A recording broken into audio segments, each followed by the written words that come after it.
ভাসছে উত্তর, যেদিকে চোখ যাচ্ছে শুধুই জল আর জল। মানুষের পাশাপাশি বিপদে বন্যপ্রাণও। ফুলে ফেপে উঠেছে তিস্তা তোরসা।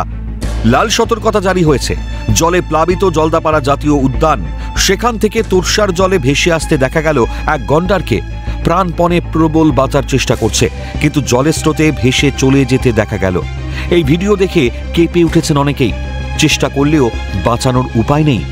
সত্যি কতটা অসহায়তা। তোরসা নদীতে ভেসে গেছে বহু হরিণ, বাইসন। তবে ইতিমধ্যেই এলাকার বাসিন্দাদের সতর্ক করেছে বন বিভাগ। ভেসে যাওয়া বন্য প্রাণীগুলিকে উদ্ধারের জন্য আপ্রাণ চেষ্টা চালাচ্ছেন জলদাপাড়া জাতীয় উদ্যানের বনকর্মীরা।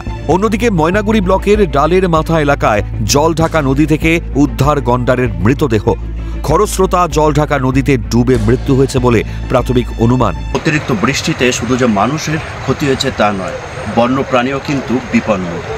বিভিন্ন জায়গায় যেমন দেখা গেছে গন্ডার ভেসে আসছে, কখনো বা হরিণ, কখনো বা বাইসন। একইভাবে কিন্তু গন্ডারের মৃত্যু হয়েছে। জলঢাকা নদীর যে জায়গায় দাঁড়িয়ে রয়েছি সেখানে এই পূর্ণ বয়স্ক গন্ডারটি রয়েছে। মানুষের তো যথেষ্ট ক্ষতি হয়ে গেল, তার মধ্যে পশু পাখিদেরও ক্ষতি হচ্ছে। এখানে বাইসন এখানে ঢুকে আছে, তারপরে হচ্ছে হরিণের বাচ্চা ঢুকে আছে। হ্যাঁ, এরকম অনেক কিছু এখানে। কচ্ছপও উদ্ধার হয়েছে। কচ্ছপ উদ্ধার হচ্ছে, একটা দেখলাম। গরু তো গেছে, অনেকগুলো গরু গেছে। ধান নষ্ট হয়ে গেছে, ধানের ক্ষেতগুলো গেল। শুধু এইখানটায় না, মানে বাঁধের ভিতরেও যে আছে, বাঁধের ভিতরেও বন্যা ঢুকে গেছে।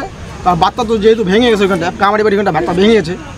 ভেঙে যাওয়ার ফলেই ওখানে অনেক ফসলের ক্ষতি হয়ে গেল। বন বিভাগের তরফ থেকে এই অ্যানিমালটাকে এখন রেস্কিউ করার চেষ্টা করছি। বডিটাকে আমরা নিয়ে যাব গরুমারা ন্যাশনাল পার্কে। সেখানে প্রাণীটির মৃতদেহটি সঠিক ময়নাতদন্তের পরেই এর মৃত্যুর সঠিক কারণ বলা সম্ভব হবে। তবে অনুমান করা যাচ্ছে যে কালকে রাতে যে হরপা বান এসছে মূর্তি এবং জলঢাকা নদীতে, তো প্রাথমিকভাবে দেখে তো মনে হচ্ছে সেই হরপা বানের ফলেই জলে ডুবে মৃত্যু হয়েছে গন্ডারটি। নদী পেরোতে গিয়েই ঘটল বিপত্তি। নকশালবাড়ির মেচি নদীর স্রোতে তলিয়ে যায় এক হস্তি শাবক। ছবিতে দেখা যাচ্ছে সারি দিয়ে জলের মধ্যে হাঁটছে হাতির দল।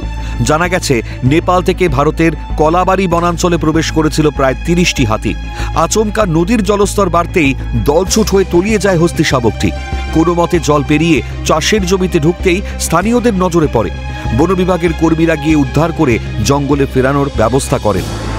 প্রাকৃতিক বিপর্যয় শুধুমাত্র মানুষের জীবন বিপর্যস্ত করে তোলে তা নয়, ভুগতে হয় বন্য প্রাণীদেরও। প্রকৃতির রোষের কাছে সবাই অসহায়। বিশ্বজিৎ চক্রবর্তী, ঝিলম দেব ও পিকাই ঘোষের রিপোর্ট, ক্যালকাটা নিউজ।